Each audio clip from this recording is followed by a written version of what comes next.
comes to him with the shock of surprise. You know, you hear people say, somebody young died. They said, wow, they died so young. You know, ooh, they didn't even live life. The Prophet ﷺ said, when a person is taken at a young age, Allah may be averting them from something that's about to happen to them, because Allah Ta'ala knows what's in the heart. It should be stated here that every one of us is to die, even to hide ourselves anywhere in this world. Allah Ta'ala will take us. Death is a fact of life. Allah sends special angels. You know, the nickname of this angel is Israel. And it literally means to take the soul out of the flesh. SubhanAllah. The angel of death put in charge, Allah Ta'ala says again, will take your souls. And he will duly take you back to Allah. This angel, Allah Ta'ala says through the Prophet ﷺ, knows exactly each one of us better than our parents know their own children. That this angel of death knows us better than the parents know their own children. His main responsibility is extracting or removing the soul out of the flesh and keep it in its warehouse. He can enter any place where a person is to die in order to perform his duty. In Surah Al-Nisa, Allah Ta'ala says, wherever you are, death will find you out. Even if you are in towers built up strong and high. May Allah Ta'ala save us all from a terrible death. It was narrated by Imam Hassan al-Basri, radiallahu anhu, said that indeed every day the angel of death visits each house 3 times to recognize who's who. Brothers in the back, I would ask you to move up a little bit, inshallah ta'ala. Now, how many of us knew that, and how many of us think about that? That the angel of death comes and visits us at least 3 times a day. Whenever he finds out that someone's life is over and his sustenance is all over, he will take his soul out of his flesh. When that person is dead, his family and relatives come crying, voices as usual. The angel of death holds the door with his hand, saying, in the name of Allah, I never ate up his sustenance. I never stopped his lifespan, and I never reduced his life. I am supposed to come back to you again and again and again until I'm finished with you. Subhanallah bihamdi. The Quranic expression for the removal of the soul from the hypocrites and the disbelieving is horrifying. More than one angel are to work together. They beat the face and the back of the deceased while extracting the soul. Otherwise, it will come out with extreme difficulty. Dear beloved Muslims, did you hear what I just said? That Allah Ta'ala for the hypocrite and the disbeliever has to send 2 angels. And they beat the face and the back of that person. Say, well, Brother Imam, where you get that from? That's in Surah Anfal. If you could see, Allah Ta'ala says, if you can see when the angels take the soul of the unbelievers at death, how they will smite their faces and their backs, saying, taste the penalty of the blazing fire, because of the deeds which your own hands sent forth. For Allah is never unjust. Dear beloved Muslims, how many times have we read some form or another where the Prophet ﷺ talked about that we need to send good deeds forth, or speaking about sadaqah jariyah, or just doing sadaqah, being kind to one another. All of these things, being respectful. You know, I was reading something the other day about children that disrespect their parents. You know, in the Quran, Allah Ta'ala says this, that you are not even supposed to, it's like, you know how most kids, when they talking to their parents and you say something to them and they don't like what you're saying, they suck in their teeth and then they back talking. That's almost worse than what Allah Ta'ala is describing in the Quran. If you get ready to suck your teeth, you got to put effort in it. You got to do something. It's like you can't even allow your tongue to get in a place behind your teeth to even make the noise. So in the book that I was reading, that Allah Ta'ala says that the children that do that to their parents, that are believers in Allah and His Messenger Sallallahu Alaihi Wasallam, that Allah Ta'ala closes off their hasana for that day. They get no ajr from Allah Ta'ala. Deep. In another part of the Quran, and we conclude. But how will it be when the angels take the souls at death and smite their faces and their backs? This is because they follow that which they call forth the wrath of Allah, and they hated God's good pleasure. They hated Allah's good pleasure. He made their deeds of no effect. In other words, dear beloved Muslims, the tafsir on this is that Allah Ta'ala will allow us to go on believing that we are doing good, and we are not. Because Allah says in the Quran, those who disregard Allah and His Messenger Sallallahu Alaihi Wasallam, that He will send jinns to them. He will send shaitans to them and lead them astray while they're thinking they are doing the right thing. Death is on us all, dear beloved Muslims. Never be unempathetic to people that are suffering. Those people are suffering, some of them may be Muslims, we just don't know yet. And then put it upon yourself. What if it was us? What if it was you? What if it was me? May Allah Ta'ala save us from the doing of our own hands.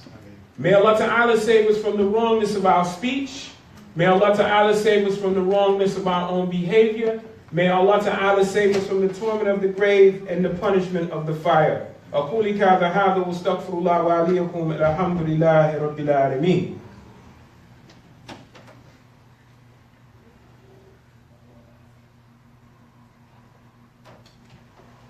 الحمد لله رب العالمين. بسم الله الرحمن الرحيم. إن الله وملائكته يصلون على النبي يا أيها الذين آمنوا صلوا عليه وسلموا تسليما. اللهم صل على سيدنا محمد وعلى آل سيدنا محمد كما صليت على سيدنا إبراهيم وعلى آل سيدنا إبراهيم وبارك على سيدنا محمد وعلى آل سيدنا محمد كما باركت على سيدنا إبراهيم وعلى آل سيدنا إبراهيم في العالمين إنك حميد مجيد.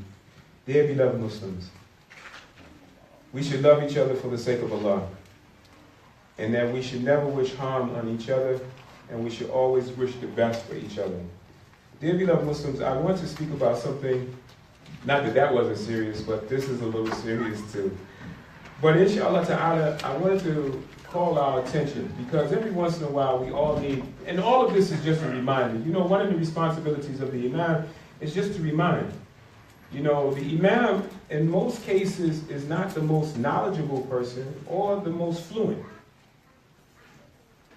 And his position is to be able to remind not only himself, but the people that he comes before. Because the Prophet ﷺ said that the one that goes out front and that leads, the punishment on him is devastating.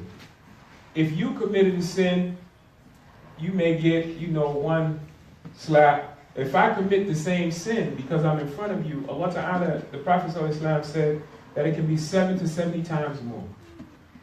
So I'm constantly checking myself to see whether or not I'm in the face of hypocrisy. Even with my wife, I have to check myself sometimes in how I talk to my wife, and how I deal with my brothers. As some of y'all still trying to figure out, say every time I see the Imam, you're always smiling. I like to smile. Sometimes my wife said I don't laugh enough, but I'll be laughing on the inside. But anyhow, etiquette in the masjid. Last week, and I'm not saying this to offend anybody, but again, this is a reminder. Last week, somebody got a phone call. They was talking while the khutbah was going on. Some people be in their phones. Do you realize, dear beloved Muslims, brothers and sisters, that you are in salah right now? You are in salah. The Prophet ﷺ said that even if somebody was talking next to you and you bumped them or touched them or said something to them, you basically blowing your salat. That's how serious this is. So this etiquette in the masjid, why is it that we are so diverted from the worship of Allah Ta'ala that our phones, and most of us carrying these iPhones, ain't that's what Iblis' name started with, an I? We are so distracted from Allah Ta'ala that we got to pull out our phones doing Salatul Jumah. And then we turn around and say that Allah Ta'ala is in control of everything. So if Allah Ta'ala is in control of everything, what's going to happen in the 30 minutes that you hear that wasn't already going to happen, that you're going to miss on your phone? Your emails, your texts are that important? Allah says the house of Allah has been ordered to be raised. In them His name should be glorified in the mornings, in the afternoons, and the evenings. This is out of Surah Maryam. This ayat teaches us two main rulings about the masjid. That the masjid should be placed or raised or built. It should be honored and it should always be clean. For those who attend the masjid continually for prayer, the Messenger ﷺ said, if anyone goes back and forth to the mosque, Allah will prepare for him a feast in paradise as often as he goes back and forth to the mosque. This is in Bukhari and Muslim. If anyone purifies himself in the house of Allah and then in his house, if you make wudu in your house and then walk to the masjid or go to the house of Allah to fulfill one of the obligations laid down by Allah and His Messenger ﷺ, each step will erase one of his or her sins and the next will raise him in degrees. This is no frivolous thing, dear beloved Muslims. When our children come to the masjid, we should teach them the etiquette of the house of Allah. This is not a place to be running around and making a whole lot of noise. Now this thing, I heard it through the grapevine, right? So they were saying, Imam, Imam be on us, man, about our dress and stuff. Look, let me tell you something. Because me, myself, I was telling one of the brothers, me, myself, I like those. For those of you who don't know me, 2 years ago, I was over 400 pounds.